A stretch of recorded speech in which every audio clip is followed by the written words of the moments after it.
Power is not only seized on the battlefield, it is seized in every word you speak.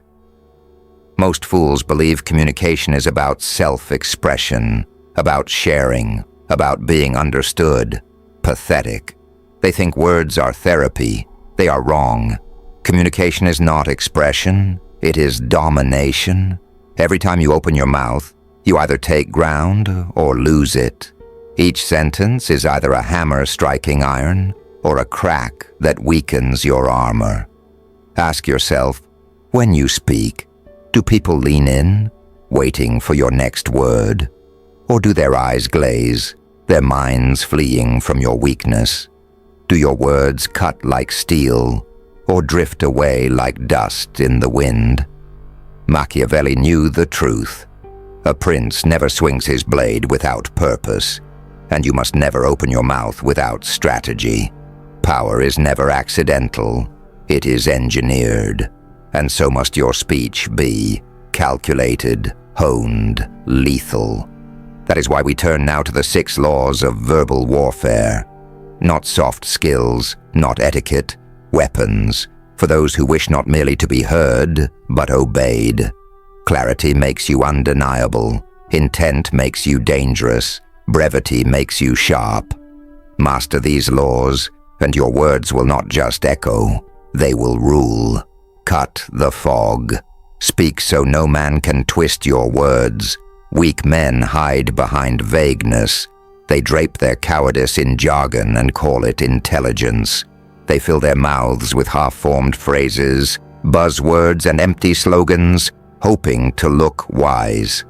They fail. They sound hesitant, unimpressive, forgettable. Their words stumble forward like dull, crooked swords, unable to cut, unable to command. A vague phrase is not neutral, it is poison. It signals indecision. It reeks of fear.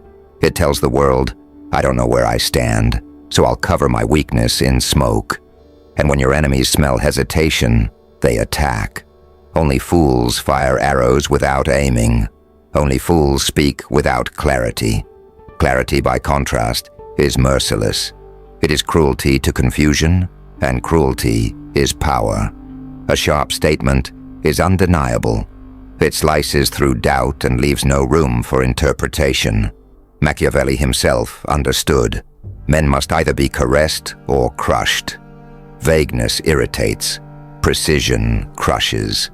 One vague phrase creates annoyance. One clear command creates obedience. Look at the battlefield of business. A weak manager says, let's try to improve performance. No one moves. No one obeys. Why? Because the command is fog. But when he says, increase sales 10% this month, the fog clears. The target is visible. The order is binding. Soldiers rally to clarity. They desert from smoke. Look at relationships. A vague promise. I'll do it later. Rots trust like a hidden infection. Doubt grows. Suspicion festers. But a clear vow, I'll do it tonight, creates certainty. It builds trust. It binds loyalty. Even in war, vagueness kills.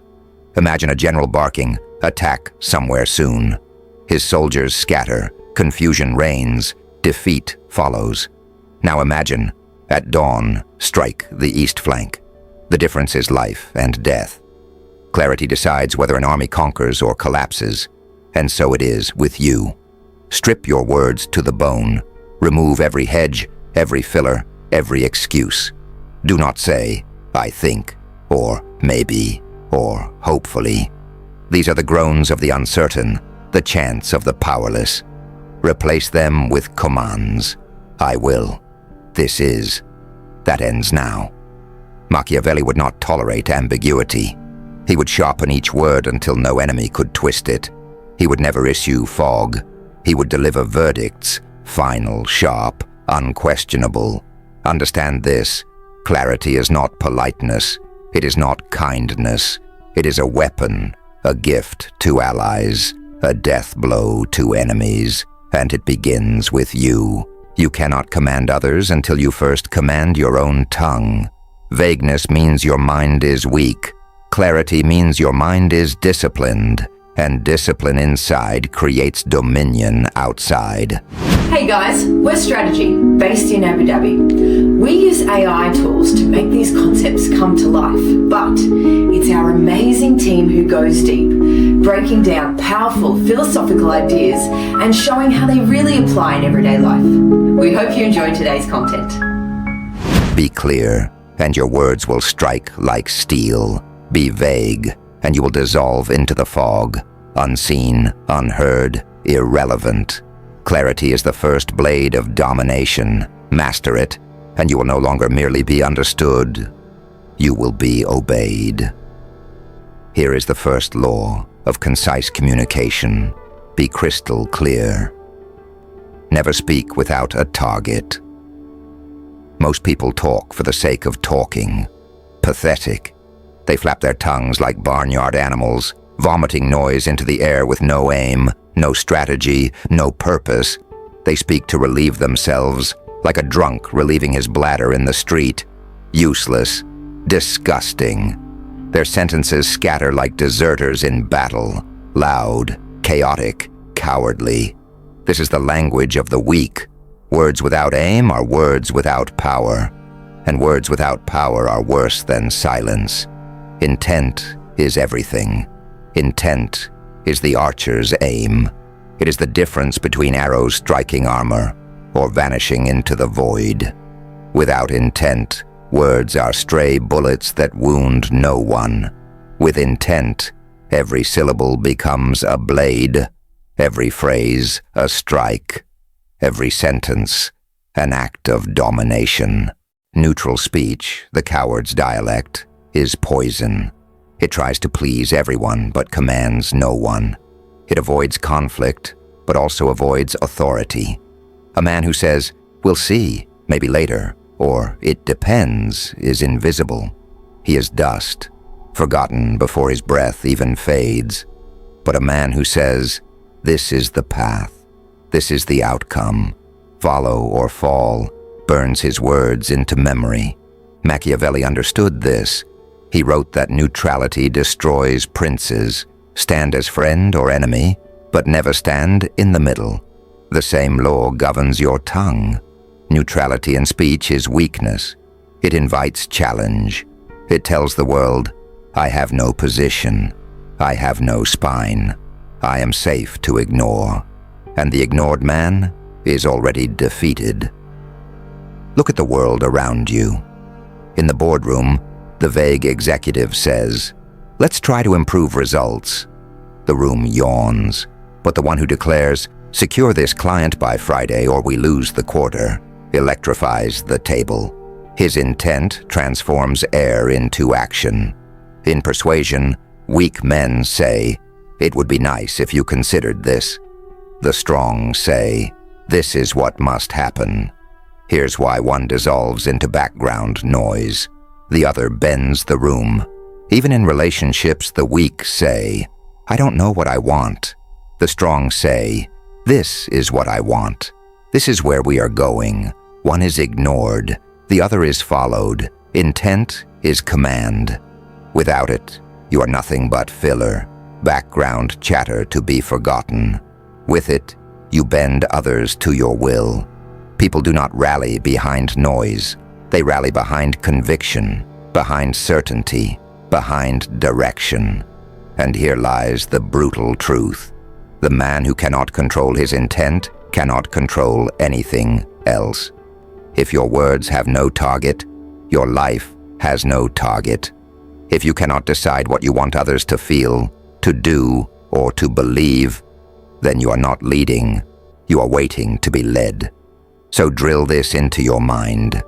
Before you speak, decide the strike. Do you want obedience? Then make your words commands. Do you want trust? Then speak promises with steel. Do you want fear? Then let your words carry threat without flinching. A blind archer prays for luck. A master archer kills at will. Which are you? Intent is command. Purpose is power. Without it, your voice is wind. With it, your voice is law, and law bends men to your will. Here is the second law of concise communication. Know your purpose. You talk too much. You repeat yourself. You bury your authority under a landslide of words because you are terrified that one strike won't be enough. Pathetic. Every extra word is weakness dripping from your mouth. Every repetition is proof you don't believe in your own strength. The coward hides in explanation. The coward drowns his commands in filler, hoping that volume will make up for lack of power. But power is never in volume. It is in precision. Machiavelli despised mercenaries, loud in number, worthless in war. Extra words are mercenaries. They look impressive, but when the battle comes, they scatter. They betray you. They dilute your message. They turn your command into chatter. But precision words, disciplined, loyal, exact, are like citizen soldiers, few in number, deadly in execution. One strike from them achieves what 1,000 mercenary words never could. One clear blow defeats 10 minutes of noise. A single no shatters hesitation more than a trembling essay of justifications ever will. In negotiation, take it or walk rules the room. The man who rambles loses leverage. The man who strikes once, decisive, final, becomes immovable. Understand this. Brevity is not minimalism. It is not weakness. It is not silence for silence's sake. Brevity is concentrated power. It is the stripping away of excess until only the blade remains. The weak fill the air because they fear emptiness. They fear silence. But silence after a strike is not emptiness. It is aftermath. It is the echo of power. Look at the world today. Attention spans collapse like rotten walls. In meetings, the long-winded man is invisible. Online, the rambling voice is skipped, muted, ignored. The world has no patience for verbal excess. The strong man adapts. He cuts. He condenses. He sharpens. In leadership, do this now is power. It would be good if we could maybe try this sometime soon, is weakness. In relationships, no commands respect. Well, I'm not sure, maybe not right now, breeds contempt. Every unnecessary word is blood leaking from your authority. Every cut you make sharpens the weapon that remains. Machiavelli would never pad his commands. He would not clutter his words with apologies, fillers, or repetition. He would strike once, then let silence carry the weight of victory.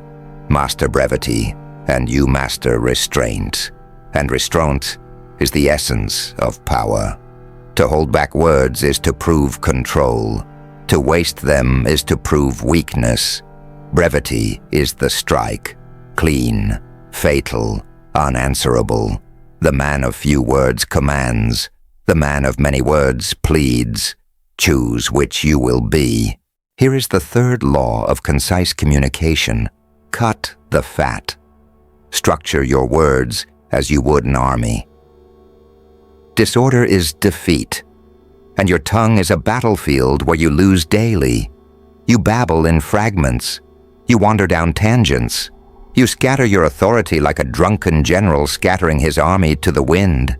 Even truth collapses if delivered in chaos. A powerful idea, spoken without structure, is no better than a lie. A disorganized tongue reveals a disorganized mind, and no one obeys a commander who cannot marshal his own thoughts. Machiavelli knew this. He trusted disciplined citizen armies, not loud, flashy mercenaries. Mercenaries look fierce, but at the first sign of danger, they scatter.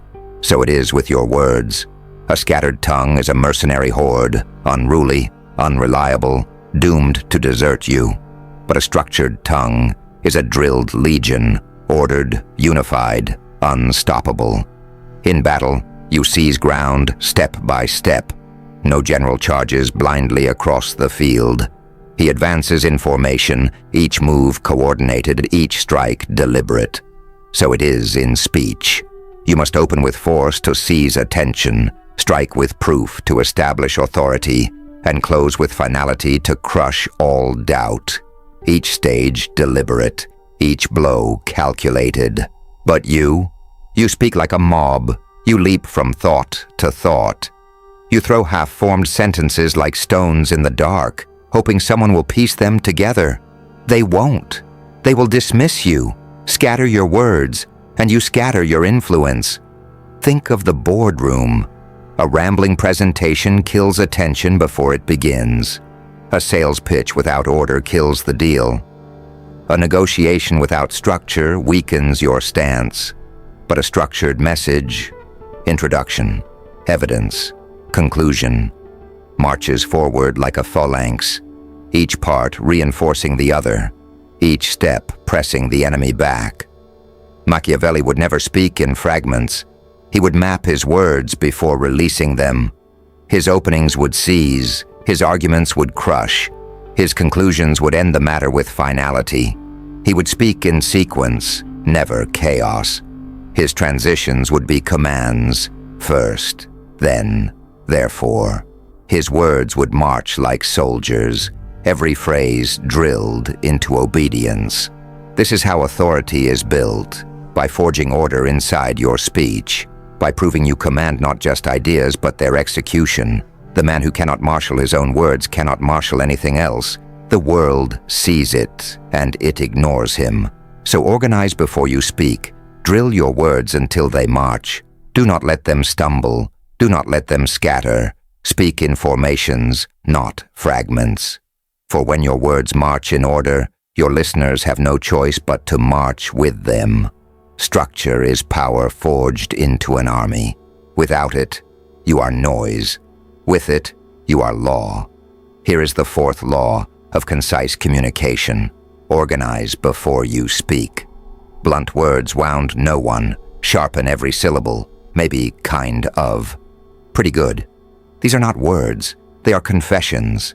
Confessions of weakness. They reek of fear. They sound like the dying gasps of a man too afraid to commit, too timid to strike, too pathetic to rule. Vagueness is the shield of cowards. And a shield held forever is not protection. It is a coffin. Every time you say, sort of, probably, not bad, you are broadcasting uncertainty.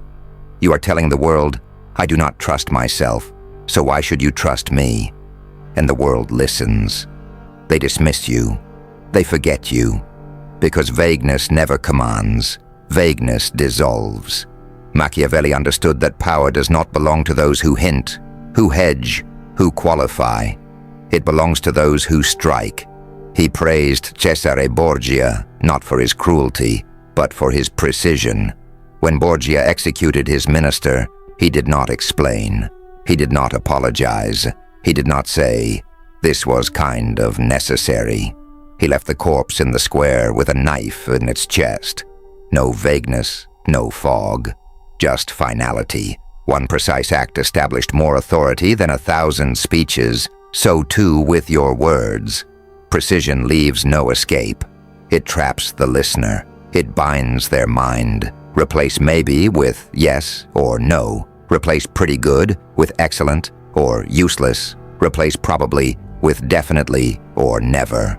No middle ground, no hesitation, no fog. The vague man is forgotten. His words vanish like smoke. But the precise man is feared. His words endure. His commands strike. His verdicts echo long after silence has fallen.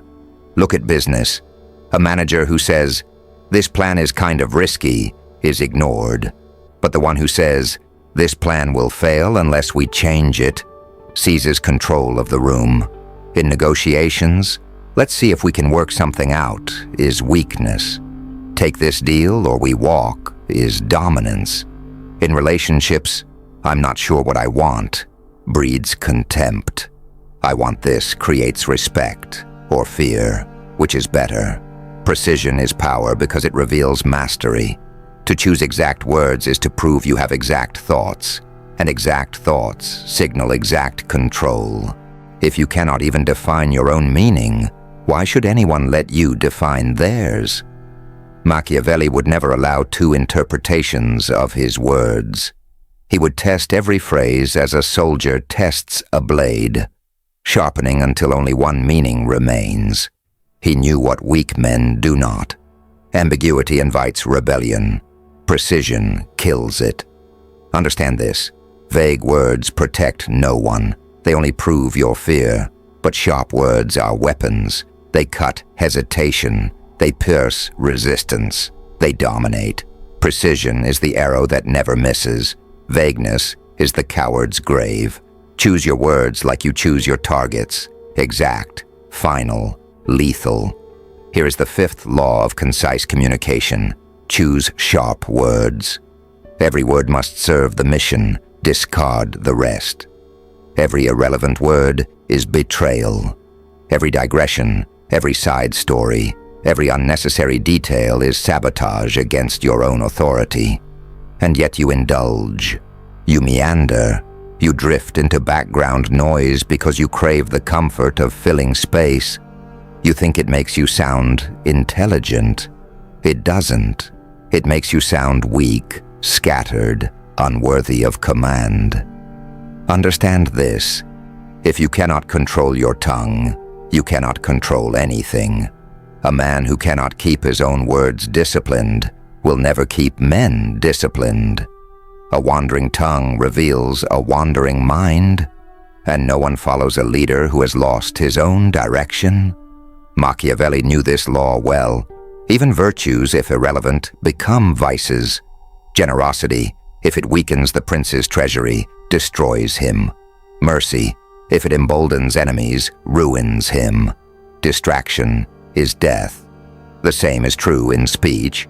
Every word not tied to your purpose weakens your cause. Every irrelevance turns your message into noise. Look at the battlefield of power today. In meetings, irrelevance kills authority. The speaker who fills time with anecdotes and fluff may entertain, but he does not command. His allies grow restless. His enemies sharpen their knives. In persuasion, wandering words bore the crowd. Attention drifts. Influence evaporates. But when every word serves the mission, direct, lean, merciless, attention binds itself to you. You own the room. Think of a negotiation. The weak man rambles, hoping to impress with knowledge, with context, with endless detail. His audience loses patience. His leverage dies. But the strong man cuts straight to the point. This is the price. This is the outcome. Nothing else matters. He leaves no space for resistance. His words dominate because they are chained to his mission. And this is where most fail. They mistake indulgence for brilliance. They confuse distraction with depth. They wander because they fear being empty. But relevance is not emptiness. Relevance is focus. Relevance is concentration. It is power condensed into a single, unbreakable blow. Machiavelli would never wander. He would identify the core objective before he opened his mouth. He would strip every syllable that did not serve it. His words, like his strategies, would be merciless. He would know that indulgence is weakness and distraction is defeat. So learn this. Before you speak, define your target. Decide the one thing you must achieve. Then strip away all else. Cut ruthlessly. Do not wander. Do not indulge. Do not betray yourself with irrelevance. For relevance is not merely communication. It is control. It proves discipline inside. And discipline inside is what earns domination outside. Relevance is power concentrated. Irrelevance is self-sabotage. One builds empires, the other burns them down. Here is the sixth law of concise communication. Stay on target.